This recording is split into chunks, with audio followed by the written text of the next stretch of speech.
This week, I wanted to talk about House of the Dragon, otherwise known as Hot D, because I've been enjoying the show just fine. That was right until the end of episode 9, and one scene in particular that has me very, very worried for the direction that this show is going to head in, because it really, really did remind me of those latter seasons of Game of Thrones. But before we get to that, I feel like I should probably discuss what I've enjoyed about the show before we get to the bad stuff.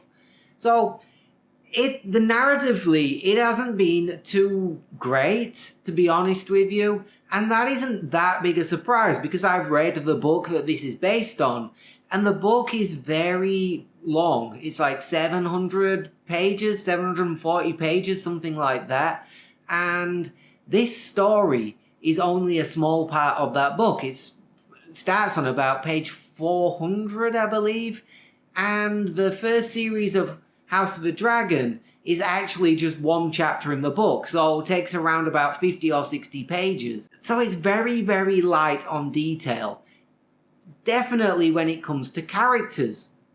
So the writers have actually done a very good job, because King Viserys in the book, he has 5 to 10 lines. He's basically just described as being fat and lazy. The writers and the actor Paddy Considine have created the character of Viserys wonderfully, and especially Paddy Considine, because I think he definitely is going to win an Emmy. If he doesn't, there is something seriously wrong, because he's been magnificent throughout this first series. Actually, I think all of the actors have been magnificent throughout this first series. I think that is what has kept me coming back, has been the acting performances. Matt Smith as Prince Daemon is also been great. Kudos to the writers there. They have actually expanded on what little is in the book to great effect in this first series to kind of hook me in. But we get to episode 9, and that is where the problem came, because right at the end, they couldn't help themselves. They had to do spectacle over narrative. And I'm talking about this scene here. Now here's the problem with that scene. Someone at some point in time has decided that they needed an epic, cool dragon moment. Now, they didn't really care whether that dragon moment made any narrative sense or any logical sense within the story that they are telling. They just wanted a moment that was going to look epic and cool. So we got that. And that's not a huge problem if you are a movie like Top Gun Maverick, which is probably the best film I've seen at the cinema in years, probably since Mad Max Fury Road, in fact. Both films that put spectacle over narrative, but the thing is the narrative exists purely to create spectacle.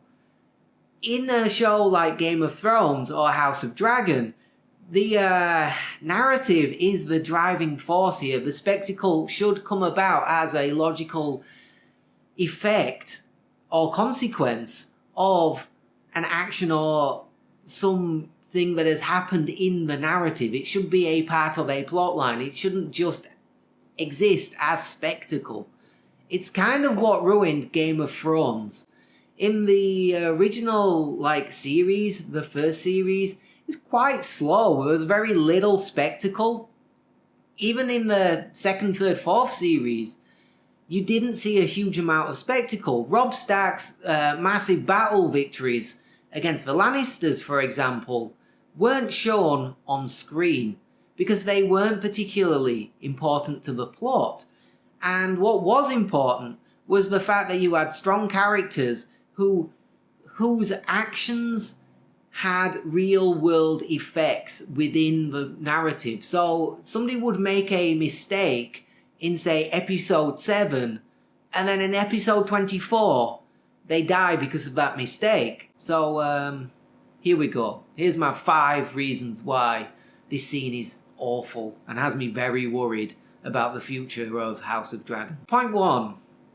The princess here is trying to escape captivity. Now, when you're usually trying to escape captivity, the best plan is to make as little noise as possible, do it as quietly as possible, and hopefully put as much time between your escape and them discovering that you have escaped. Bearing in mind that the dragons are underneath the dragon pit and kept in sort of like fake caves, lairs. These caves and lairs have a back entrance that you can fly the dragon out of over Blackwater Bay. So you don't have to, there's no doors on them. Why would you need a door, right? There's a dragon inside. If you are a person that the dragon doesn't know, they're just going to kill you. So they didn't put doors on these things. So the princess could have gone down there, got onto the dragon and just left. And that would have been the most logical thing to have done. But instead, she decided to create a scene. Which brings me to my second point as to why this is a kind of ridiculous thing that she did. Number 2, this would probably kill her, right? The dragon pit is carved into a hill. So it's solid rock and brick and whatever kind of concrete they might have had in those days. I don't know if medieval Europe had concrete. I know the Romans did, but we lost that technology and then rediscovered it. Either way, you're going to take a lot of force to push your way through the floor of the dragon pit. And where is the princess? She is sat right on the haunches of the dragon's shoulders. And what do you usually use to push up if you're pushing with your back? It is the top of your neck, right where the princess would be sat. So she'd be crushed to death, essentially, if she tried this. Which brings me to point number 3. The reveal of who this is on the dragon. Again, it's there because it's a cool looking visual. It is not there because it makes much narrative sense, because we as an audience already know who is sat on top of this dragon. Point 4 is admittedly a little bit of a nitpick, but this scene annoyed me so much that I had to include it. How has she put armor on? Because putting armor on single-handedly is incredibly difficult, and I assume that the guards of the dragon pit have been told by the royal family, don't let anybody get onto their dragon, especially that woman, because we're holding a prisoner. Or if they didn't, then they should have, and that is just another bit of rubbish writing where they have forgotten that logic exists, so that this scene can exist. But the biggest problem with this scene is the very end of it. Because she's gone to all of this trouble to break up through the floor, killing hundreds of innocent civilians, by the way.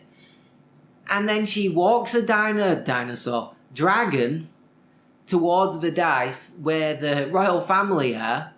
And we as an audience know that this woman is going to be on the opposite side of a war to these 10 people, who just happen to be the 10 people that if you wanted to end the war in one fell swoop, you would have to kill. So what does she do? Nothing. Which is just so illogical, it hurt my brain when it happened. Because if you... her loved ones, people that she cares about, thousands of people in this kingdom are going to die as a direct result of this.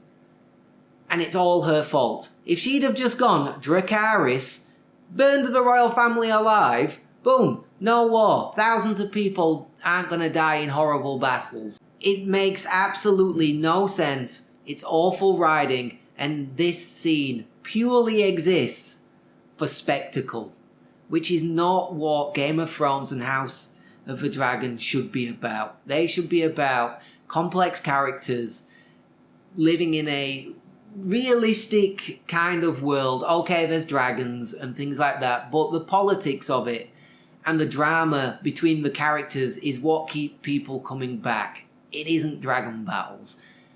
And spoilers from now on, I am kind of worried as to where this is going to go, because having read the book, literally everything now is just gonna be spectacle. Very, very few character moments. There is very little narrative.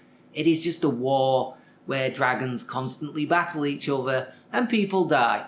And that makes this scene even more crazy to me, because they could have literally just brought one of the battles that is coming from Series 2, I imagine, put it into Episode 10.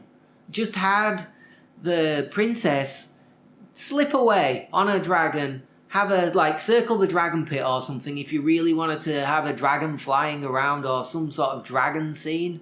But no, they couldn't help themselves. They had to have a burst through the floor in a dramatic, idiotic, chaotic scene that would just logically not exist in any world, and especially this one. And I've got to admit, the way I thought about this series went down a lot after that one scene, because it has me really worried that what we're going to get from the future of this series is just more of the back end of Game of Thrones, which was very much this spectacle over narrative. And that's not what I watch Game of Thrones for. So, there you go. That's why I hated that one scene in Episode 9 of House of the Dragon. If you like this video, then like, comment, and subscribe. If you didn't like it, then leave me a comment telling me why below, I guess.